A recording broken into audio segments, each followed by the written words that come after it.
जी अस्सलाम वालेकुम।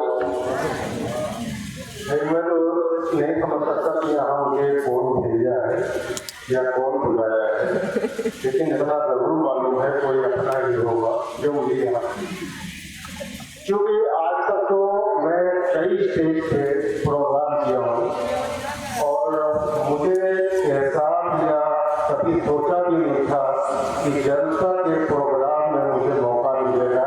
इसके लिए पूरे गांव के आए हुए सभी मेहमानों के, सभी आला जो हजरात आए हैं, मौलवी मौलाना साहब आए हुए, सभी लोगों को अस्सलाम वालेकुम तहे दिल से, ग्राम कौड़िया की तरफ से सभी लोगों को अस्सलाम वालेकुम।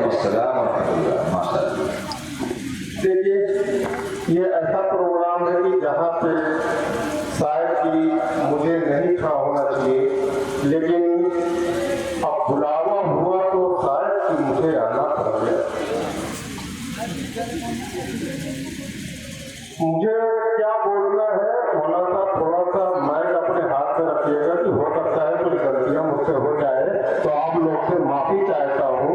ऐसा है, अपनों से कुछ गलती उलती नहीं होती है, अपने अपने के दरमियान में कहना है, इससे गलती कुछ सवाल ही नहीं पैदा। मोहतरम जनाब बाबा पठान साहब अपनी सब जमीन पे आप खड़े हुए हैं, किसी के बड़े भाई हैं तो किसी छोटे भाई हैं, किसी के चाचा तो किसी के भतीजे हैं। आप जो कुछ कहेंगे वो खैबी का जुमला होगा।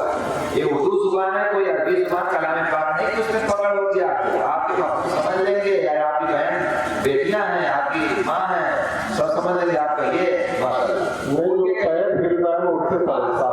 आपका जवाब पेश कीजिए। बस आप ये सोचिए कि आप लखनऊ की सरजमीन से आए हैं, आपका जवाब पेश कीजिए।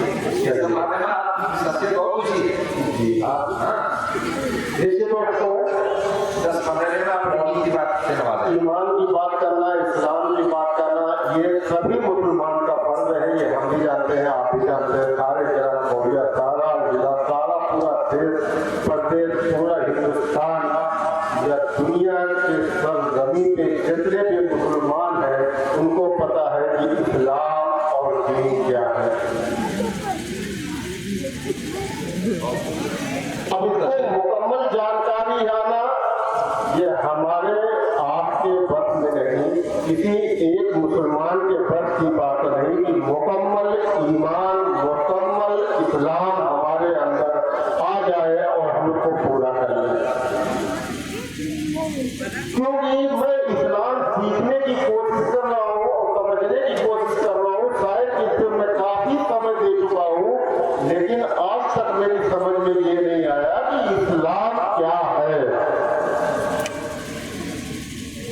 और इस्लाम को मानने वाले कैसे लोग हैं। यहाँ तो अभी थोड़ी देर पहले मैंने देखा कि खैरुल बसर साहब ने एक फिरका को लेकर बात कर रहे थे। मैं तो एक चीज जानता हूँ कि उंगली से उंगली दूर है, हो सकता है कि कहीं भेजी हो, इसीलिए कुछ दूर दूर है, लेकिन इस्लाम, ईमान, अल्लाह, कुरान को मानने वाला कभी दो नहीं हो सकता। जब भी कोई ला इलाहा इल्लल्लाह मुहम्मदुर रसूलुल्लाह को सीने में रखने वाला है, कभी वो इस्लाम से हट नहीं सकता या इस्लाम उसको कभी नीचे नहीं ले जा सकता, क्योंकि ला इलाहा इल्लल्लाह मुहम्मदुर रसूलुल्लाह जिसके दिल में ये अल्लाह पाक ने डाल दिया है, उससे बड़ा कोई दुनिया का बड़ा आदमी नहीं हो सकता, क्योंकि अल्लाह से बड़ा कोई नहीं है। ला इलाहा इल्लल्लाह अगर एक तराजू में रख दिया जाए और पूरे दुनिया की कायनात को एक तराजू में रख दिया जाए तो मैं समझता हूँ, जहाँ तक मेरे इल्म में है कि ला इलाहा इल्लल्लाह मुहम्मदुर रसूलुल्लाह, वो पलड़ा भारी होगा। बहुत उम्दा, माशाअल्लाह, बहुत अच्छी बात। इसी स्टेज पे हम बैठे हुए हैं, शायद ये मदरसा की जगह है। आज से 10 साल पहले समथिंग मैं इसी स्कूल में, उस समय मेरी टीवी प्रधान थी, मैं जिला पंचायत सदस्य था। उस समय जो हमारे बदुल जमा साहब बैठे हुए, उनके वालिद साहब, लगभग जब से मैं होश संभाला तब तक उन्होंने मदरसे की पूरी जिम्मेदारी अपने हाथ में रखी। और जब 10 साल पहले ये बात आई कि उन्होंने एक बात बीच में रखी कि मैं अब मदरसे को नहीं संभाल पा रहा हूँ, शायद कि मेरी उम्र ज्यादा हो गई है, मुझे काफी समस्या होती है लोगों के बीच में पैसा इकट्ठा करना, मदारिस को चलाना। तो शायद कि उस समय मीटिंग में हम लोगों के बीच में कई लोग ऐसे बैठे हुए हैं जिनके बीच में सिर्फ यही बात हुई, कौड़िया का मदरसा बंद नहीं होना चाहिए, क्योंकि हो सकता है किसी के मदरसे की वजह से कौड़िया का अल्लाह पाक पूरा सिस्टम लेके चल रहे हो। जब मदरसा बंद आने की बात हुई तो मैंने लोगों के बीच में एक प्रधान होने के नाते, एक जिम्मेदार होने के नाते मैंने एक बात रखी कि कौड़िया का जो चाहे जिम्मेदार बन सकता है। और यहाँ से मेरा ख्याल है 20 लोग होंगे जो मीटिंग में आए हुए। शायद कि किसी ने हाथ नहीं उठाया या आगे बढ़ा नहीं, लोगों ने कहा कि फिर बताइए ये जिम्मेदारी कौन लेगा। तो जब किसी ने आगे बढ़ने की कोशिश नहीं की, एक प्रधान के होने, एक जिम्मेदार होने के नाते मैंने कहा जब तक कोई जिम्मेदारी नहीं उठा रहा है तब तक मैं जिम्मेदारी लेने के लिए तैयार हूँ। उस समय में जिम्मेदारी तो ले लिया, मुझे तो ये भी नहीं पता था कि मदरसा कैसे चलेगा, और ये भी मुझे पता था कि मदरसा का मैं सिर्फ 2 से 3 तक पढ़ा हूँ, मैं तीसरी क्लास में छोड़ के चला गया। और आज अल्लाह ताला ने मुझे पूरे प्रदेश में एक कौड़िया का दुन्नू का नागरिक निकाल के पूरे प्रदेश का बाबा प्रधान बना दिया। तो शायद कि इसी मदरसे में 5 तक 7 तक पढ़ने वाले बंदे इंशाअल्लाह आने वाले समय में, जैसे एक अब्दुल कलाम, एक मौलाना आजाद इसी मदरसे से पढ़े निकले हैं, आने वाले समय में इसी मदरसे से आगे निकले। ये सोचकर मैंने मदरसे का कार्यक्रम आगे बढ़ाया, लेकिन मैंने देखा कि लोग कई दिनों तक मीटिंग हुई, लोगों ने किसी ने हिस्सा लेने के लिए तैयार नहीं हुए कि मैं कौड़िया की जिम्मेदारी मदरसे में लेना चाह रहा हूँ। इसी तरह से धीरे धीरे माशाअल्लाह बड़े भाई हाफिज आलिम होने की वजह से ये खुद जिम्मेदारी उठा लिए, और मैं चूंकि उनका छोटा भाई हूँ तो जब ये जिम्मेदारी उठाने के लिए तैयार है तो मैंने कहा भैया जब बड़े तैयार हो तो छोटे को क्या दिक्कत है।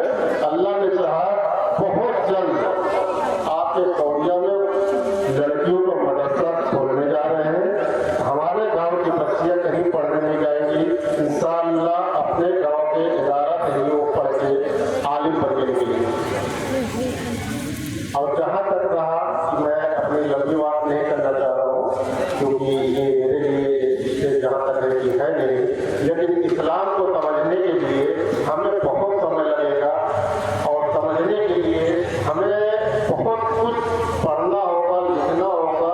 जहाँ तक हम समझते हैं कि इस्लाम किसी एक चीज का नाम नहीं है। अगर मैं यहाँ खड़ा हूँ उसका भी नाम इस्लाम है, अगर मैं रात में सोने जा रहा हूँ उसका भी नाम इस्लाम है, क्योंकि इस्लाम सिखाता है कि आपको किस तरह से सोना है, किस तरह से जागना है। अगर आपका पड़ोसी एक हिंदू है उसके साथ कैसे बर्ताव करना है वो भी इस्लाम सिखाता है। एक जानवर के साथ आपका कैसे व्यवहार करना है वो भी इस्लाम सिखाता है। हर चीज इस्लाम के साथ जुड़ा हुआ है। केवल ला इलाहा इल्लल्लाह मुहम्मदुर रसूलुल्लाह पढ़ने से दोस्त कोई एक आलिम नहीं हो सकता, क्योंकि जहां तक मैं समझने की कोशिश किया, मैं कई मौलानाओं की डेली तकरीर सुनता हूँ। हमारे एक पाकिस्तान के हैं मौलाना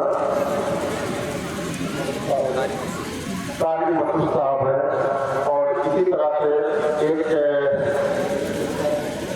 तारिक जमील साहब है, इसी तरह से जाकिर नायक साहब है। कई वो उससे आते हैं अलग अलग बाहर, देखिए मैं थोड़ा सा पढ़ा लिखा हूँ इसलिए तो जहाँ तक मैं समझता हूँ कि अगर मैं जो सुनता हूँ सारी चीज मिलाने के बाद एक चीज समझ अगर इंसान के अंदर से झूठ निकल जाए तो शायद की 1000 बीमारियां उसके अंदर से निकल सकती है। यहाँ तो मैं अपनी बात खत्म करता